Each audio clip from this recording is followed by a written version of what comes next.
我刚退休没2年，女儿若彤就给我寄了28只阳澄湖大闸蟹，说要让我好好补补身子。快递到那天，我满心欢喜地拆开箱子，蟹壳青得发亮，个个肥得流油。我赶紧拍了照片发给若彤，她笑着回语音：爸，慢慢吃，蟹黄最香。可我刚出去买了点姜和醋回来就傻眼了。再婚老婆张兰芳把螃蟹全煮了，叫来他儿子一家和姐姐一家，热热闹闹吃了个精光。桌上只剩下了一个小盘，孤零零躺着一只螃蟹。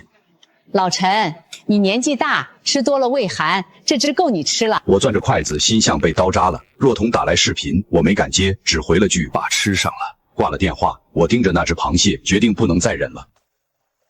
我正眯着眼睛盯着手机屏幕上的股票曲线，手指划来划去，琢磨着今天的涨跌。门铃突然响了，吓了我一跳。我赶紧放下手机，起身去开门。门口站着快递小哥，满头大汗，怀里抱着一个大大的蓝色保温箱。陈师傅，这是您闺女从苏州寄来的阳澄湖大闸蟹，赶紧收好，里面还有干冰冒着冷气呢。我心里一暖，手有点抖的在签收单上写下陈文博3个字。这丫头总是这么贴心，知道我爱吃螃蟹。我费了好大劲才把这沉甸甸的箱子拖进客厅，差点闪了老腰。掀开箱盖，28只青壳白肚的大闸蟹被草绳捆得整整齐齐，静静躺在干冰中间。我小心地拿起一只最大的，对着窗外的阳光看了又看，连蟹腿上的细毛都看得清清楚楚。我激动得不行，掏出手机对着这箱宝贝咔咔拍了好几张照片，赶紧发给我家宝贝闺女陈若彤。她几乎是秒回，先甩了个开心的笑脸表情，然后是一段语音，嗓音甜得像蜜。爸，现在螃蟹最肥的时候，蟹黄满得不得了，这些都是我跑了好几家店挑的，您可别舍不得吃，一次蒸个3、4只，慢慢吃，记得多吃点啊。听着若彤那清脆的声音，我这退休老头的孤单心瞬间被塞得满满的。我捧着那只螃蟹，感觉像捧着个稀世珍宝。这可不只是螃蟹，是若彤隔着千里送来的心意。搞什么子哟？屋里一股鱼腥味。眉头皱得像个川字，语气不太高兴。就是你闺女寄来的东西，别在客厅拆，弄得满屋子腥味儿。明天我儿子张强一家要过来吃饭，正好加个硬菜。这是若彤专门给我寄的，我想今晚跟她视频的时候蒸2只，让她看看我吃得开心。张兰芳手里的抹布在茶几上狠狠擦了一下。一家人还分什么你的我的？你闺女寄来的不就是给咱家用的吗？强子他们难得来一趟，吃点好的有什么问题？他翻了个白眼，语气硬邦邦的。再说这玩意儿放不了几天，坏了多可惜。我没吭声，心里却像堵了块石头。一家人这仨字，有时候就像把万能钥匙，能堂而皇之的打开你的锁，拿走你最宝贝的东西。我暗自盘算，28只螃蟹，他们吃点没什么，但我得留一半，那是若彤的孝心。今晚视频时，我要让若彤看到，他爸把他的心意好好保存着。我去超市买点香醋和生姜，配螃蟹吃最香。行，顺便买点葱，家里的葱都黄了。张兰芳挥挥手，眼睛却偷偷瞄着保温箱，像在打量自己的战利品。秋天的风凉飕飕的，吹在脸上倒挺舒服。菜市场离家就2条街，走路10分钟就到。卖调料的大姐跟我熟，看我过来，笑得满脸褶子。老陈，今天买什么好货？来瓶好香醋，再称点嫩姜。哟，吃大闸蟹啊！您老身体真硬了。老陈，二婚日子过得怎么样？看你气色还行。凑合吧，找个伴过日子。嘴上这么说，心里却沉甸甸的，像压了块大石头。适应不适应，关键看你和你的东西在那个家里是不是真属于大家。我买好醋和姜，又挑了把水灵灵的葱，脑子里还在琢磨怎么跟张兰芳说清楚，留个10来只螃蟹给我。我想好了说辞，就说若彤特意交代，分几天吃，一次吃太多胃受不了。回到家，刚推开门，一股浓的呛人的蟹香扑鼻而来，我愣在玄关，鞋都没来得及换手，僵住了。屋里不再是安静的家，而是闹哄哄像个集市。客厅里挤了一堆人，除了张兰芳的儿子张强、儿媳刘晓雯、孙子张小乐，还有张兰芳的姐姐张兰英和她老公。电视开得震天响，小乐在沙发上蹦来蹦去，吵得我耳朵嗡嗡响。餐桌上，一个大不锈钢盆里堆满了红彤彤的蟹壳，红得刺眼。张兰芳戴着塑料手套，熟练地掰开一只肥螃蟹，把蟹黄挖出来塞进小乐嘴里，大声吆喝。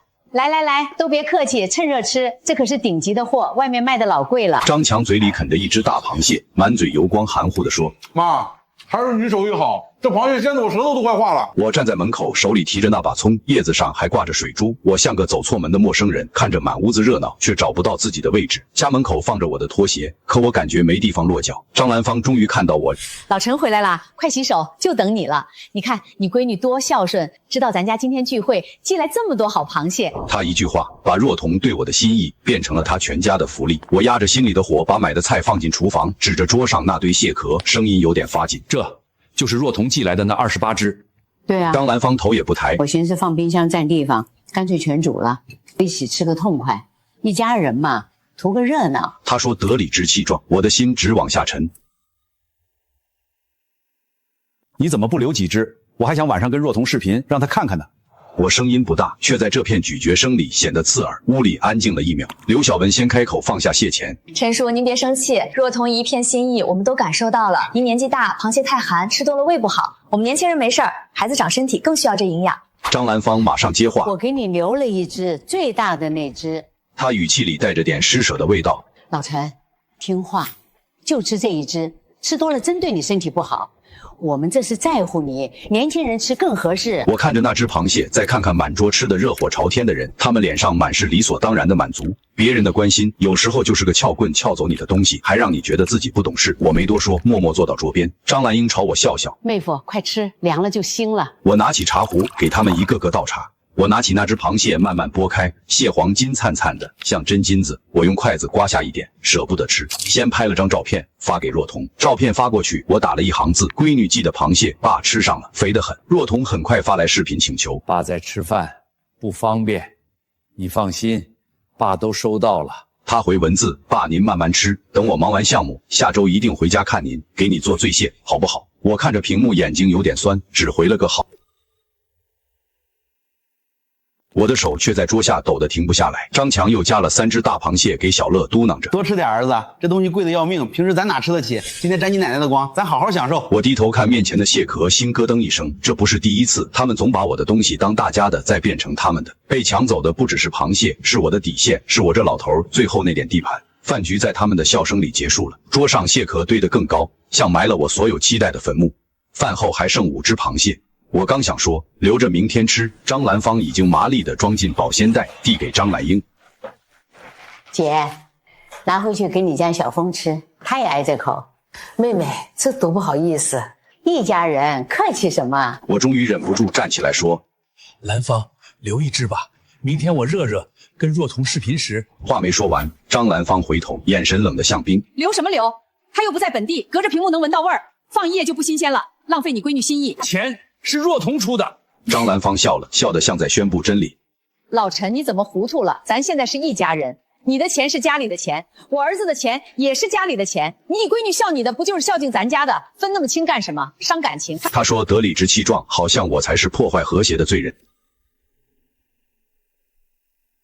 我没再争，走到桌边，拿起一只啃干净的蟹钳，用核桃夹子狠狠夹下去，咔嚓一声，蟹壳碎了，一片尖壳划过手背，留下一道血痕，火辣辣的疼，那痛像我此刻的脸，烫得发红。第二天早上，张兰芳他们还在睡，我一个人坐在书房，天刚亮，我翻出那个保温箱，把快递单小心撕下抚平，夹进一本旧相册。我打开手机，翻出和若彤的聊天记录。从他告诉我寄螃蟹到我发的照片，再到他说的醉蟹，每条都截图存进底线文件夹。我又点开他发的购物链接，查了订单详情、付款金额、商品信息、收件人，全截图保存。做完这些，我心里的火气才稍稍平了点。上午10点，老同事老周来找我下象棋，我们都是厂里退休的，关系铁得很。摆好棋盘，我直红先出炮。走了几步，我装作随意问老周：假如啊，我闺女专门给我买的东西被老婆一声不声分给她亲戚，这算什么？老陈，这可不是假如吧？我尴尬的笑笑，没吭声。他拿下牙签，指着棋盘，家里的账就像这棋盘，得有规矩，你进我退都得在格子里走，出了格全乱套。老陈，听我一句，家事能说清就别动手，但得先把证据攥手里。聊天记录、转账凭证、快递单都是你的兵，别到吵架上空口无凭，人家一句我忘了，你就没辙了。咱这岁数要的不是你死我活，是个明明白白。人老了不怕记性差，就怕没证据替你记，委屈就真像风，吹过就没了。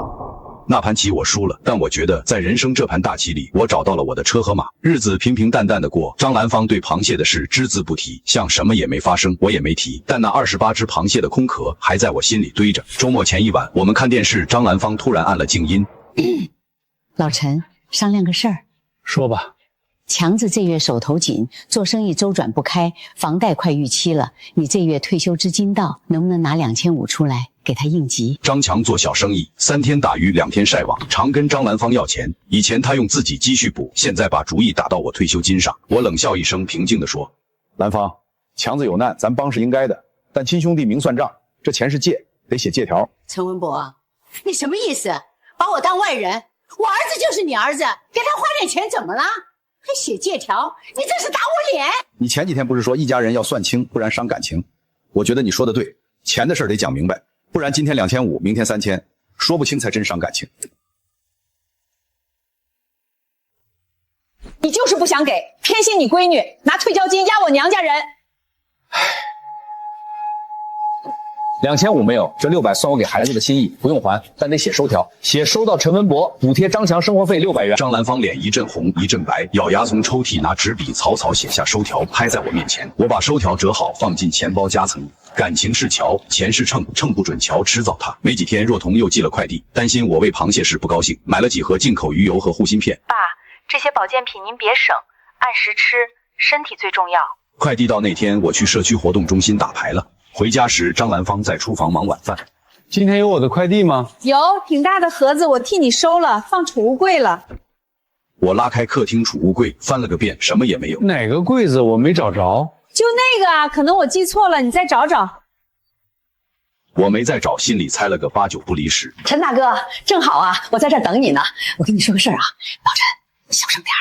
昨天我看见你家来访的姐姐提着个大盒子从你家出去，盒子上全是花花绿绿外国字儿，看着挺高级。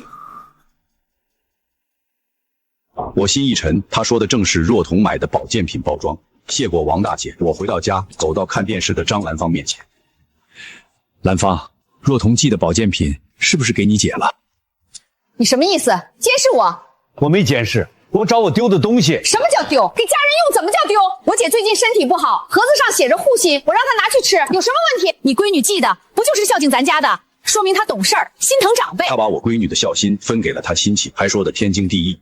你，我怎么了？不就几盒药，至于这样？喊这么大声，想让全楼看咱家笑话？我看着她涨红的脸，第一次觉得这同床3年的女人这么陌生。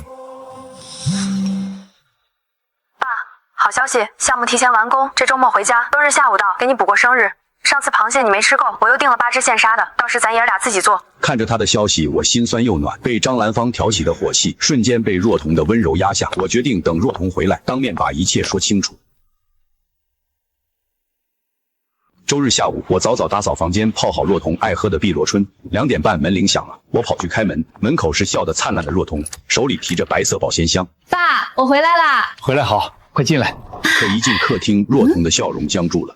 我顺着若彤的眼神看过去，客厅里乱糟糟的。张兰芳坐在沙发上，手里端着个果盘，里面装着几片切好的橙子。旁边是张强和刘晓文，2口子低头玩手机，屏幕光映得他们脸发亮。张小乐在地板上跑来跑去，手里攥着一把塑料玩具枪，嘴里啪啪喊个不停，脚底的拖鞋踩着地板啪嗒响。桌上摆着个空盘子，旁边散落着几片姜丝和一小碗香醋，碗边还有几滴蟹黄的油渍，显然是刚吃过螃蟹的痕迹。 我心头一紧，若彤带来的8只螃蟹，怕是又被张兰芳安排了。若彤，你先坐，爸给你倒杯茶。若彤没动，眼睛死死盯着桌上那堆姜丝，脸色冷得像冬天的窗玻璃。爸，我带来的螃蟹呢？哟，热婷回来了。螃蟹啊，刚吃完了。强子他们一家来得早，饿得慌，我就先煮了。我问你，我带来的螃蟹呢？你爸年纪大，吃多了胃寒，我想着你们年轻人多吃点没什么。 若彤的脸色更难看了，她放下背包，慢慢走到桌边，手指轻轻碰了碰那碗香醋，像是确认什么。张阿姨，我爸爱吃螃蟹，您知道的。我特意跑了市场，挑了8只现杀的，想让我爸吃个痛快。您怎么一声不吭就全煮了？若彤抬起头，直直地看着张兰芳，眼神像刀子。张兰芳被盯得有点慌，手里的果盘晃了晃。一家人哪有那么多讲究？你买的螃蟹不就是给家里人吃的吗？他干笑两声，试图把话题岔开，声音却有点发虚。若彤，妈说的对，螃蟹放不住，煮了大家一起吃多好。你看小乐多喜欢吃。就是，孩子长身体得多吃点好的。小乐吃了2只，高兴的不得了。爸，您吃了几只？还没来得及吃。空气瞬间凝固了，张兰芳的笑容僵在脸上。张强和刘晓文对视一眼，赶紧低头玩手机。张小乐还在地上跑，喊着打怪兽，像没察觉这紧张的气氛。若彤咬了咬唇，深吸一口气，转身走进厨房，步伐有点重。我赶紧跟过去，见他打开冰箱，里面空荡荡的。若彤，别生气，爸没事儿。爸，我就是想让您吃顿好的，为什么每次都这样？没事儿，闺女，爸不缺这口吃的。这话连我自己都不信，嗓子像被什么堵住了。若彤松开我，擦了擦眼角，眼神变得坚定。爸，今天这事儿我得说清楚。他拉着我回到客厅，张兰芳还在沙发上，手里攥着那个橙子，像是想找点事掩饰尴尬。张阿姨，我和我爸聊2句，您先忙。张兰芳愣了一下，没吭声，起身回了厨房，脚步有点慌乱。客厅里只剩我们爷俩，若彤拉我坐下。爸，这不是第一次了，上次28只螃蟹，这次8只，还有保健品，每次都是这样。他从包里拿出手机，翻出聊天记录，指给我看。您看，我叮嘱过您要多吃，这次我特意挑了现杀的，就是想让您吃得开心。我点点头，心里五味杂陈，想起上次螃蟹的事，那堆红彤彤的蟹壳还在我脑子里堆着。闺女，爸不想让你跟张阿姨吵，家和万事兴。家和，爸，您的心意被他们当空气，这叫家和。您是我爸，我不能看着您受委屈。爸，您放心，我不会乱来，但有些底线得立起来。我看着他倔强的脸，像是看到了年轻时的自己，那股不服输的劲头。我拉开书房抽屉，拿出那个底线文件夹。闺女，这里面有你上次寄螃蟹的聊天记录、快递单，还有张兰芳拿你保健品的事儿。爸，这事儿不能就这么算了，我明天就找张阿姨谈。她要是再这样，我不会再忍。闺女，爸怕你吃亏，兰芳那人嘴硬心更硬。她硬，我比她更硬。爸，您别怕，我有分寸。我没再劝，心里既欣慰又紧张。若彤从小懂事，但发起火来谁都拦不住。晚上吃饭，气氛冷得像冰窖。若彤坚持下厨，炒了几个家常菜，还特意给我做了红烧肉，肥瘦相间，香得让人咽口水。爸，这是您小时候教我做的，尝尝味道正不正？我夹了一块，入口软糯，勾起他小时候偷吃我碗里肉的画面，鼻子一酸。这肉太腻，吃了上火。张强和刘晓文吃的头也不抬。妈妈，板块好。小乐闹着要吃薯片，张兰芳赶紧去柜子里拿了一包给他。我低头吃着红烧肉，每一口都像在嚼若彤的心意，心里暖得像晒了太阳。饭后，张兰芳收拾碗筷，眼神不时瞟向若彤，像是想说什么又憋着。若彤没理他，拉我去书房。爸，明天我跟他摊牌，您别插手。我点点头，心里像压了块石头，又有点期待。第二天一早，若彤起了个大早，头发扎得整整齐齐，气场像要上法庭。张兰芳在厨房忙活，看到若彤笑着打招呼：“哟，若婷起这么早，吃点什么？姨给你做。”若彤没笑，直截了当：“张阿姨，咱们聊聊。”聊什么？一家人有什么好聊的？张阿姨，我爸是您丈夫，可他也有自己的生活和东西。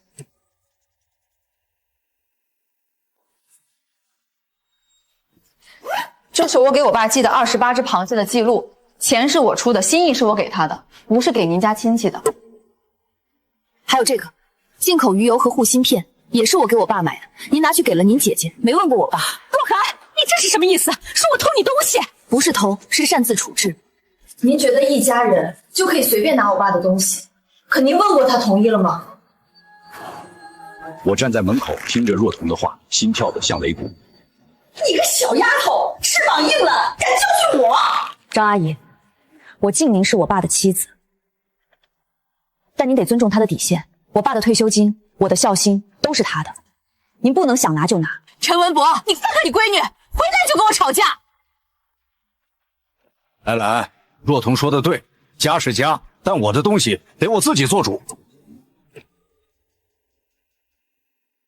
张兰芳愣住了，像是第一次认识我，半晌没说出话。好，你们爷俩合起伙来气我！他转身回了卧室，门砰的关上，震得我耳朵嗡嗡响。若彤拍拍我的手，低声说：“爸，您别怕，这只是开始。”我点点头，心里却有点慌。这事闹大了，家还能不能安宁？这场争执后，张兰芳好几天没跟我说话，家里冷得像冰窟。她还是照常做饭洗衣，但每次看我的眼神都带着股怨气，像我欠了她什么。张强和刘晓文没再来家里，估计是听张兰芳说了什么，避着我。我反倒觉得轻松，少了那些吵闹，家安静了不少。若彤在家的几天，给我做了好几顿饭，每次都陪我聊到半夜。他跟我讲他在苏州的工作，讲他跑了好几家市场才挑到那么肥的螃蟹，还讲他小时候偷吃我碗里的蟹黄，笑得咯咯响。我听着他的笑声，觉得这几年被张兰芳压在心里的憋屈慢慢散了。有天晚上，若彤拉着我去小区散步，秋天的夜风凉丝丝的，路灯下他的影子拉得老长。爸，您得硬气点，您不是一个人，还有我呢。我点点头，心里像点了一盏灯，暖得发烫。若彤走后，我开始整理自己的东西，把存折、身份证、老照片都锁进一个小铁盒，钥匙挂在脖子上。老陈，你这是防谁呢？防着点儿，总没错。他没再吭声，转身回了厨房，锅碗瓢盆摔得叮当响。我没理他，继续整理，把若彤寄来的每封信、每张快递单都归档，贴上标签。我还买了个小保险柜，装在书房，专门放这些底线证据。日子一天天过，张兰芳的态度慢慢软了点，估计是怕我真跟他翻脸。但我知道这事儿没那么容易过去，他心里的那杆秤早就歪了。1个月后，张强又来家里，带了瓶廉价白酒，说是赔礼。他搓着手，笑得有点尴尬。陈叔，上次的事儿您别往心里去，我妈也是为家里好。强子，过去的事儿不提了，但以后有什么事儿得讲规矩。他愣了一下，点点头，没再说话。张兰芳在旁边听着，脸沉得像锅底，但没吭声。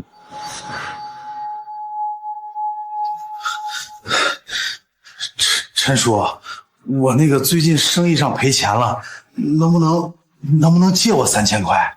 强子，借钱可以，写借条，利息按银行算。老陈，你又来这套，一家人至于吗？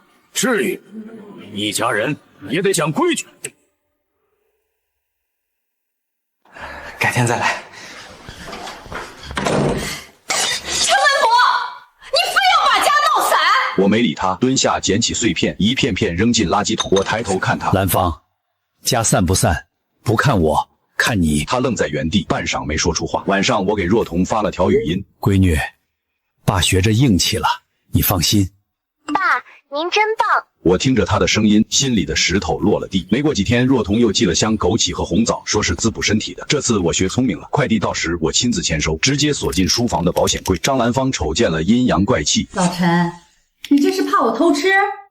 不是怕偷，是怕又一家人了。他脸一红，扭头走了，没接话。我开始每天记录家里的开销，每一笔都写得清清楚楚，连买菜的钱都分得明明白白。张兰芳起初不乐意，嘀咕我小气，后来见我坚持，也懒得管了。我还找了老周，托他介绍的律师朋友咨询了财产分割的事。律师告诉我，退休金和个人财产可以明确归属，只要有证据，法律会保护。我把律师的话记在笔记本里，每次翻开看都觉得有了底气。社区里王大姐听说我跟张兰芳的事，悄悄拉着我说：“老陈，你做得对，家是家，但不能让人当傻子。”我笑笑没多说，但心里更坚定了。若彤下次回来是个周末，带了个大箱子，里面是她亲手做的醉蟹，装在精致的玻璃罐里。爸，这次我盯着，你想吃多少吃多少。我打开一个罐子，蟹香扑鼻，醉蟹的酱汁红亮亮的，看着就让人流口水。吃饭时，张兰芳没上桌，说是头疼，躲在房间。若彤给我夹了一块醉蟹，味道鲜的让我眯了眼。爸，咱爷俩吃得开心就行。我点点头，觉得这顿饭是这些年吃的最香的一顿。爸，我下个月还来，带您去吃您最爱的烤鱼。我笑着应了，心里暖得像春天。吃完饭，我们爷俩坐在阳台，喝着他带来的碧螺春，聊着他小时候的事。他讲到有次偷吃我的蟹黄，被我抓了个正着，吓得躲在桌子底下，笑得我眼泪都出来了。爸，您以后别让着张阿姨了，她要是再这样，我帮您找个新家，您跟我去苏州住。闺女，爸还没老到那地步。几个月后，我跟张兰芳的关系越发冷淡，她不再提张强的事，我也懒得问。我开始规划自己的生活，每天去社区下棋，偶尔跟老周喝点小酒，聊聊厂里的旧事。老陈，你现在活得像个爷们儿了。我笑笑，心里却知道这份硬气是若彤给我的。若彤每个月都来看我，每次都带点小礼物，有时候是茶叶，有时候是点心。我把这些都锁在保险柜，笑着告诉她：闺女，爸现在有自己的地盘了。爸，您这样我才放心。有天晚上，我翻出那本旧相册，看到夹着的快递单，眼眶有点湿。那28只螃蟹的空壳还在我心里，但它们不再是坟墓，它们成了我重新找回自己的路标。我给若彤发了条消息：闺女，谢谢你，爸现在活得明白。爸，你永远是我英雄。我听着笑了，觉得这辈子值了。有天清晨，我在小区散步，看到张兰芳跟张兰英在楼下聊天。妹妹，你家老陈现在不好惹，你悠着点儿。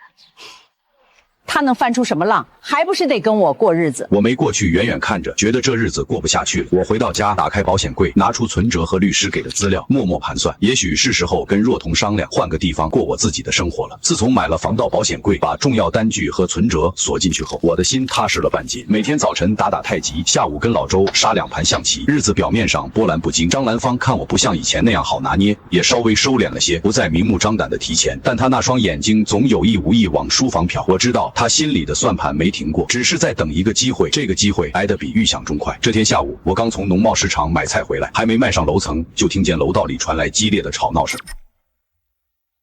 张强，你今天必须给个说法！3万块的尾款拖了3个月，拿我们当猴耍呢！我加快脚步，只见家门大开，2个穿着旧夹克的中年男人堵在门口。张强缩在门边，满脸通红。刘哥、王哥，再宽限几天，我那批货真压在手里了，资金周转不开。少废话！昨天去你店里，店都贴转让了，你这是要跑路啊？大兄弟，有话好好说。强子不是赖账的人，肯定是碰上难处了。我在一旁看着，心里冷笑。张强那所谓的生意，就是倒腾劣质小商品，3天打鱼2天晒网，哪有不赔的道？这窟窿终于捂不住了。大姐，我们也是小本买卖，家里老小都指望着这钱吃饭。今天要是拿不到钱，我们就坐在这儿不走了。张兰芳急得直搓手，额头上全是汗。她一转头，正好对上刚上楼的我，眼睛顿时一亮，仿佛抓住了救命稻草。老陈，你回来了，你先帮强子垫上这3万块钱。一家人总不能眼睁睁看着他被外人逼死啊！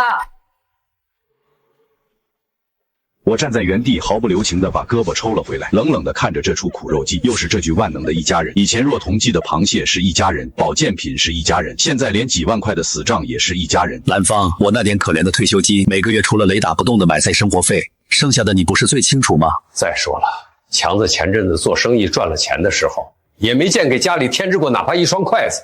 现在生意赔了，让我这个毫无血缘的继父来填这个无底灯。全天下都没这个道理。最后，张强被逼得没办法，东拼西凑打了几个电话，又连哄带骗的给2人写了按手印的保证书，好说歹说才把债主打发走。门砰的关上，家里陷入了死一般的寂静。张强连着2天没敢出门，就赖在沙发上唉声叹气。张兰芳也是长吁短叹，做饭都心不在焉，切菜摔打的震天响。周4的夜里，我起夜去卫生间，路过张强住的客卧，门没关严时透出一条昏黄的光缝。妈，刘哥他们说了，这周5要是再凑不齐钱，就直接去小文单位闹。小文要是知道我背着他欠了这么多，非跟我离婚不可。别急，妈想想办法。我手里那点死期存款绝对不能动，那是小乐以后上高中的钱。你陈叔那个保险柜里肯定有积蓄，他现在处处防着我呢。那怎么办？他现在精得跟猴一样，根本不愿意往外掏1分钱。他再精，这套房子也是咱们一家人在住，他最在乎面子和安稳。明天晚上你按我说的做，给他下个猛药。我站在冰冷的走廊里，手脚发凉，但心智却无比清醒。那28只被理所当然吃掉的螃蟹，早就让我看清了他们的胃口。这套房子是我和若彤妈妈辛苦大半辈子攒下的心血，是我的绝对底线。我轻手轻脚地回到卧室，把手机充上电，从抽屉底层摸出一支刚买不久的录音笔。明天不管他们唱哪出戏，我都接着。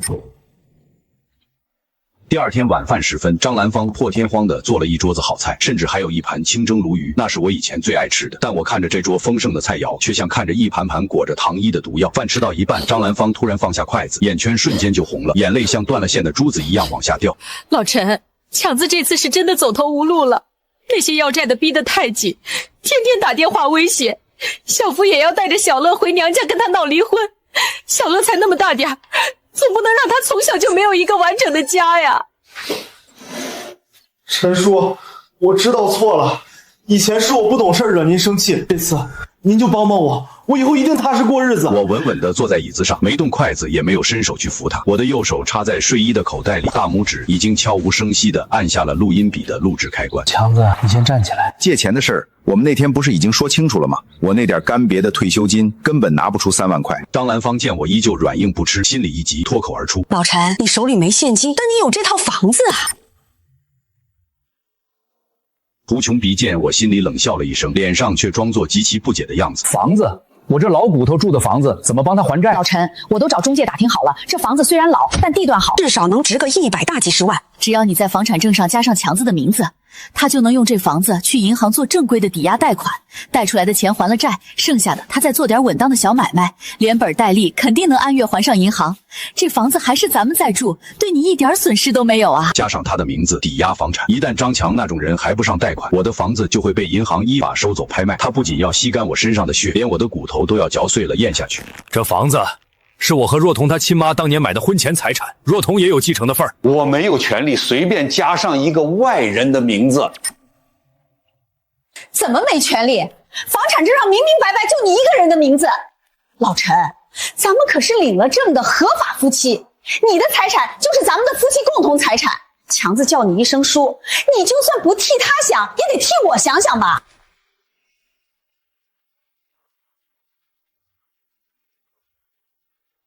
兰芳，这话你可就大错特错了。第一，法律规定的很清楚，这是我的婚前个人财产，根本不是什么夫妻共同财产。第二，强子叫我一声叔，不代表我有任何法律义务替他还债、加名字、抵押房子。你们趁早死了这条心，你想都别想。听到我如此决绝、不留余地的回答，张兰芳脸上的眼泪和伪善瞬间消失得无影无踪，取而代之的是恼羞成怒的暴风骤雨。陈文博，我跟着你3年，天天伺候你吃喝，你就眼睁睁看着我儿子遇到难处不肯帮忙吗？你不疼家人，你不疼我儿子，你不疼我！张强也气急败坏地站了起来，红着眼睛恶狠狠地瞪着我，仿佛我才是那个导致他破产的罪魁祸首。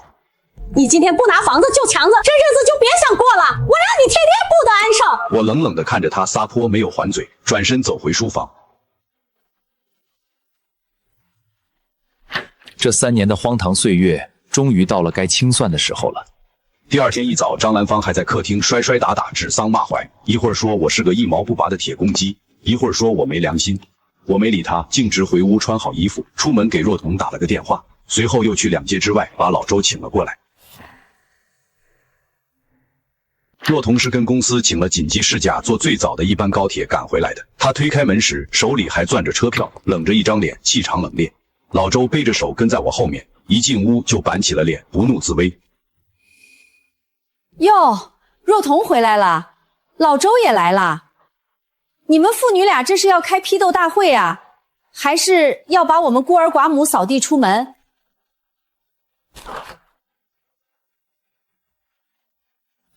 今天大家都在，正好把这2年的账明明白白的算清楚。我翻开文件夹，里面是这大半年来的开销记账本，还有张强一次次向我拿钱的明细和那张600块的收条。兰芳，你说你伺候我吃穿，咱们看看账本。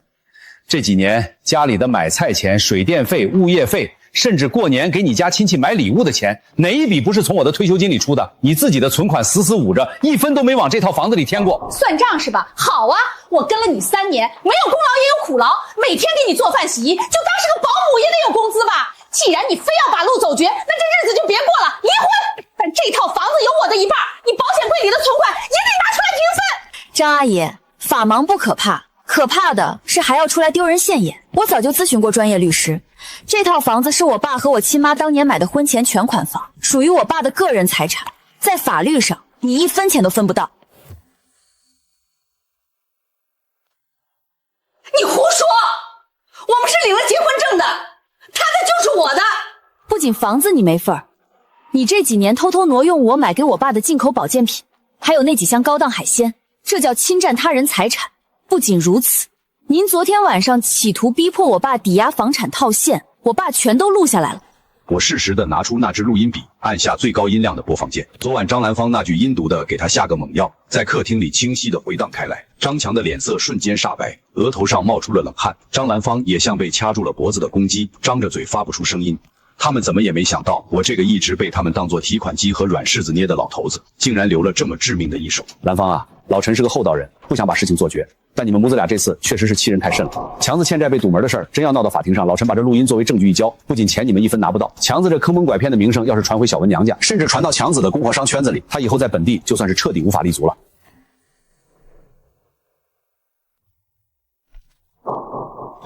妈，算了吧，别闹了，真把警察招来我就全完了。张阿姨，签了，收拾属于你自己的东西，体面的走人。这几年的账以及你拿走的那些螃蟹和礼品，我们大度点，不追究了。要是你非要闹上法庭，不仅分不到1毛钱，我们绝对会追讨你挪用的一切财产。到底哪条路对你最划算？你自己掂量。在确凿的法律证据和现实名誉的威慑面前，张兰芳那点小聪明和撒泼的本事彻底失灵。她死死盯着那份协议书，手抖得像筛糠。几分钟的死寂后，她像是瞬间老了10岁，颓然地拿起笔，在协议书上草草签下了自己的名字。签完协议的第2天，张兰芳就开始打包行李。家里没有了往日她大嗓门的吆喝，只剩下翻箱倒柜的刺耳摩擦声和胶带撕裂的声音。张强没敢露面，倒是儿媳刘小文黑着脸来帮了一趟忙，全程没跟我说一句话，显然是对张强背的这口债务大锅和这场荒唐闹剧感到无比难堪。我坐在书房里，看着张兰芳把属于她的那些花花绿绿的衣服、锅碗瓢盆和劣质香水一件件塞进编织袋。路过我房间时，她停下脚步，狠狠地瞪了我一眼。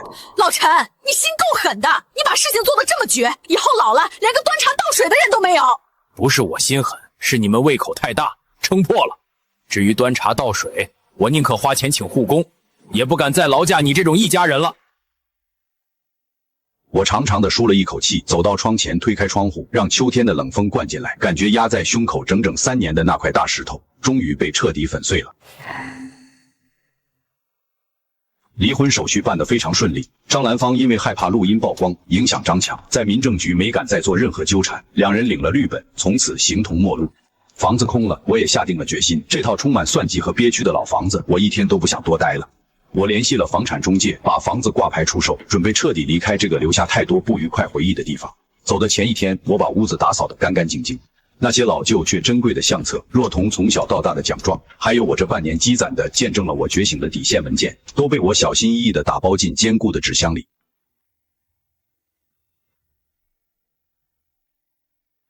老陈，你这一走，以后我找谁下棋去？老周，这次真得谢谢你，要不是你提点我留证据，给我指明道，我这把老骨头恐怕真得被他们生吞活剥了。等我到了苏州，拿卖房的钱在若彤小区附近付个首付，买个带院子的一居室。到时候你随时来找我，咱俩在太湖边上下棋，岂不是更痛快？哈哈哈哈！好，一言为定。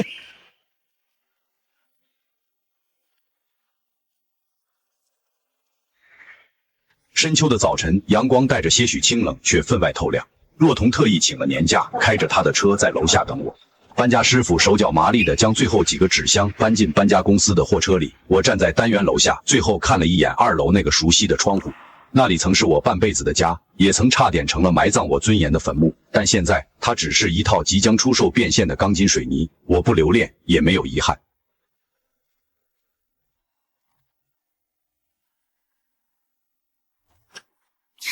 爸，这是今早我刚托人去市场挑的阳澄湖大闸蟹，个个顶盖肥。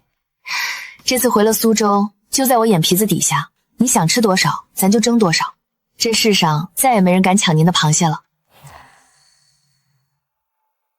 这次有我在，你想吃多少，咱就蒸多少，再也没人敢抢您的螃蟹了。好，好，爸这次慢慢吃，连着吃到3天，我的生活也该放松放松喽。哈哈哈哈哈。苏州的深秋确实比老家要温润得多。搬来苏州已经整整1年了，虽然面积不大，但离若彤小区只有几百米，远离烂人烂事，养点花草，每天阳光洒进来，连空气都是安宁的。你想吃多少，咱就蒸多少，再也没人敢抢您的螃蟹了。这1年里，我彻底回到了正常的生活轨道，不用再听谁阴阳怪气的抱怨太油腻或是费钱。我这点可怜的退休金，可算是不用再被一家人的共同财产给掏空喽，连存折和账本都不用藏了。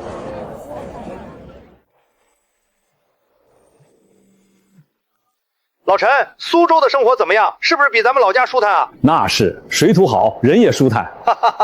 你这老小子也是享上福了。那可不，远离了烂人。你小子啊，可算是悟了。我要是再晚点悟，那可就没今天这么好的日子喽。嘿嘿，跟你说件咱们老家的新鲜事儿，关于你那个前妻的。他怎么了？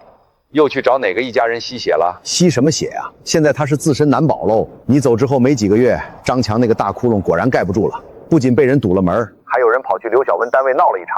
这下好了，刘小文什么也没捞着，工作没了，面子没了，钱也没了，这都是他应得的。他们割席后，刘小文带着小乐回了娘家，连看都不让看一眼。债主催得紧，只能把他死捂在手里的那笔养老钱拿出来替张强还了钱。现在张强一蹶不振，天天躲在出租屋里喝酒，连门都不出。张兰芳呢，为了养着扶不上墙的儿子，现在每天起早贪黑去附近超市打零工捡纸箱子。我前几天在街上碰见他，那头发白了一大半，背也驼了，看着比咱们还老10岁。听说他现在见人就哭诉，说你陈文博心狠手辣，卷了钱跑路，把他们孤儿寡母推下火坑。老周，路都是自己走的。当初我若是把房子抵押出去，现在去捡纸箱子，在街头哭诉的就是我陈文博了。可不是嘛，还好你够果断。是啊，还好我走得果断，不然肯定遭殃。所以大家都在背地里笑话他，说他这是贪心不足蛇吞象，把真正厚道人逼走了。行了，不提这些扫兴的。下个月我闺女带我去苏州旅游，到时候咱们哥俩必须杀上几盘。没问题，好酒好菜管够。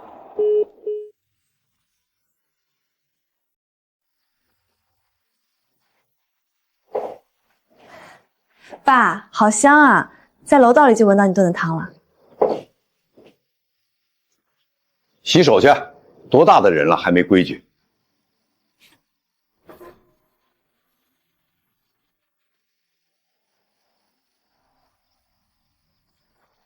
爸，下周末公司组织秋游，我带你一起去吧，就在太湖边上走走，不累人。行，都听我闺女的。那些沉重的枷锁、虚伪的亲情账，都已经被永远留在了过去。这万家灯火，如今终于有一枕是属于我陈文博的了。我的人生终于在这一方小小的天地，迎来了最安稳的晚秋。